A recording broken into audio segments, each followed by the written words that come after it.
മതി, ഇല്ലെങ്കിൽ എന്റെ സ്വഭാവം മാറും, പറഞ്ഞേക്കാം. അതെ, ഈ കോപ്പൂട്ടൊന്നും കൊള്ളാം. നാളെ രാവിലെ അവന്മാരായിട്ട് കൊടുത്ത കഴിഞ്ഞ പ്രാവശ്യത്തെ പോലെ മുങ്ങിയണ്ടല്ലോ, ഒറ്റ ചവിട്ടിയാൻ ചോട്ടും. എന്റെ സ്വഭാവമല്ലോ സെക്രട്ടറിക്ക് മറ്റുള്ളവർക്ക്. എടാ, നീ ഒന്നുകൊണ്ടും പേടിക്കണ്ട. രണാങ്കണത്തിൽ തളരാത്ത പോരാളിയായി അവസാന ശ്വാസം വരെ മുന്നിൽ നിന്ന് പടനയിക്കാൻ ഈ ഞാനുണ്ടാവും. കേക്കാണ് പറയണേ. ഉണ്ടായാ മതി.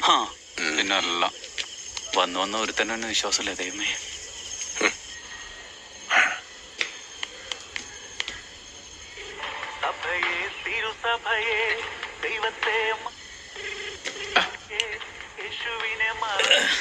ഏത് ചെകുത്താന്റെ സന്തതിയാണോ ഈ സമയത്ത് വിളിക്കുന്നത്?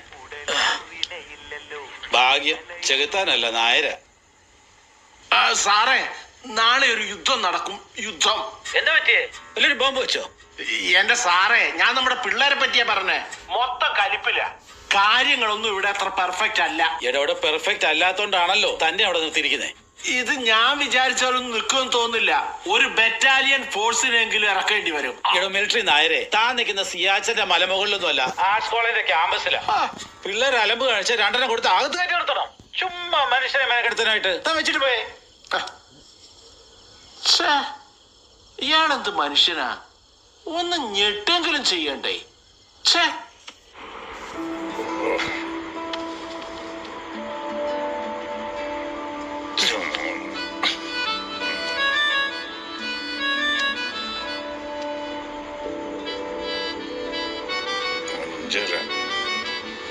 വിളിച്ചു നോക്കാം.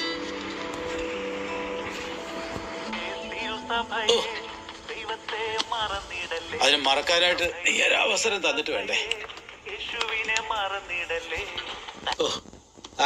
തന്നെ ഒന്ന് കാണണല്ലോ സാറേ. എന്തിനാണോ? പാതിരാത്രിക്ക് തൊഴാനാണോ? എടോ, മണി ഇപ്പൊ എത്രയായിന്നറിയാവോ? 5:30 താൻ എന്നെ എടുക്കും അവിടെ? ഞാൻ കടപ്പുറത്ത് നിന്ന് കാറ്റ് വെള്ളം ഇറങ്ങിയതാ.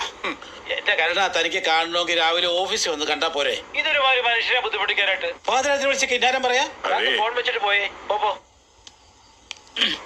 എടോ